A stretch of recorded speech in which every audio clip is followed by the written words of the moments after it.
Well, folks, I guess this mystery has been explained. Now we know exactly why we have not seen much of Meghan Markle lately.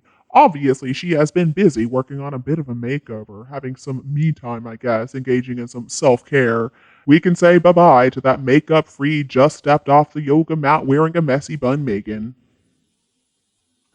Meghan has undergone quite the transformation. She's had a lot of stuff plumped up. She's looking all primped.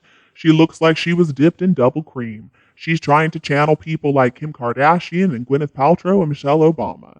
She's trying to portray herself as sexy but strong, independent, confident. Or, as the young people would say, she came to slay.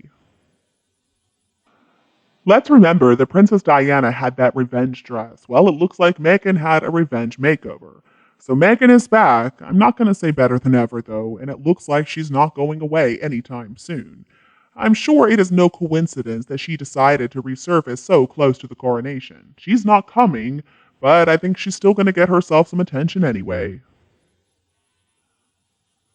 Megan is a lot of things, but I can't really say that she's stupid. I mean, she does some really stupid stuff, but at the end of the day, I don't know. She knows the power of a photo, that's for sure, and she knows the power of social media.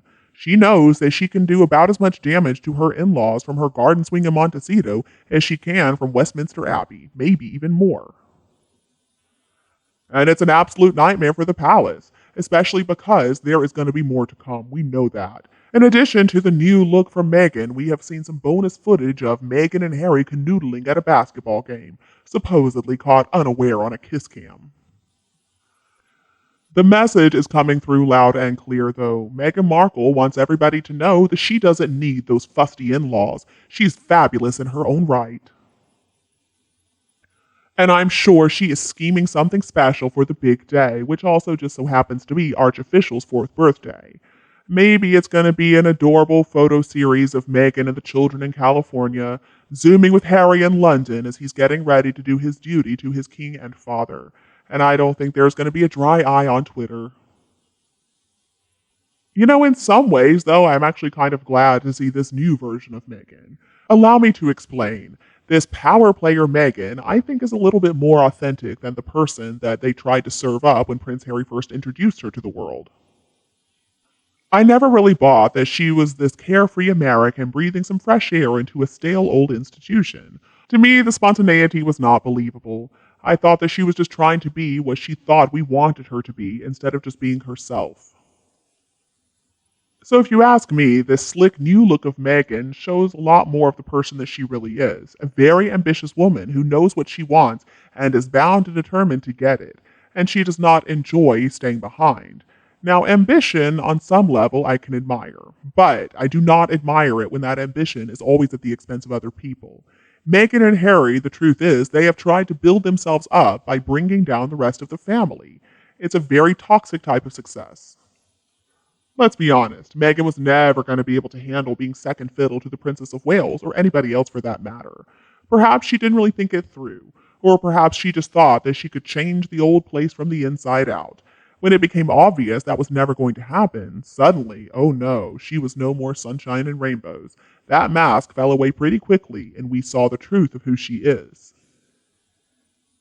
In their fantasy world, Harry and Meghan love to believe that they are so important and that the masses adore them. The fact is, nothing could be further from the truth. They also still expect to get free security because they cannot afford it, and they want free range to commit crimes under the IPP status.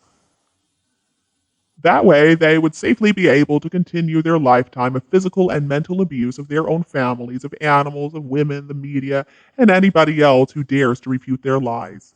Harry and Meghan could also keep on conducting various financial schemes on unsuspecting victims so that they can make enough money to support their ridiculous lifestyle. You know what, though? I cannot wait to watch Harry's face turn red, those beady little eyes get all narrow as he's shooting daggers at everyone at the coronation. Harry is not going to be able to hold it in. His temper is nasty. I mean, even with the help of cannabis that he claims helps him feel good about himself, I don't think it's going to be enough. How is Harry going to manage to get the photo that Netflix and his other paymasters need to keep him credible? Because a photo of Harry anywhere near the king and queen is going to be impossible by his poor location and cameras avoiding his presence. After all, Harry is showing up as the pariah from the US who has absolutely no role to play in the day-to-day life of the royal family. The only reason he is there is because his father still loves him. Remember that list of demands that Harry had before he was going to agree to attend? Well, they refused all of his demands, and he's still coming. He's going to come with his tail firmly between his legs without that horrible wife to hold his hand and pat him on the back like a little boy. Whatever power Harry believed that he had is clearly gone. Security personnel are going to be watching his every move, from the minute he enters the country to the minute he's in the air back to his home in Montecito. The king will certainly have avoided the blackmail threats and had both of his sons there to see his coronation. How it's all going to play out, though, is anybody's guess at this point. I do hope they can zero in long enough to capture the fury and the petulance on Harry's face, though. And then, please focus on somebody else. Nothing has worked out the way that Meghan thought it would, right? And I can really never understand why Harry's presence was so necessary to start with. I mean, fine, let him go down in the history books as the petulant prince, who cares? Inside cameras are going to be focused on the coronation, and I think they're going to put Harry well out of sight, just like they placed Meghan behind that giant candle. The Princess Royal Anne and Prince William are going to have that completely planned out. A source has also spoken out to claim if it's true that Harry and Meghan need the royal family to keep their relevance, then they haven't been very smart, have they? Meghan's obvious disdain for the royal family has now backfired on the two of them. I think I'm right in saying all their whining about how badly they have been treated has worn a bit thin, so I'm sure any further books or public appearances will fall on deaf ears. Everyone keeps saying the coronation of the King of England, no matter how much or little sway the position now holds, will be upstaged by pictures of a 4-year-old's birthday party. Yeah, no. No matter the California guest list or the number of bouncy houses brought in, it is still a child's birthday party.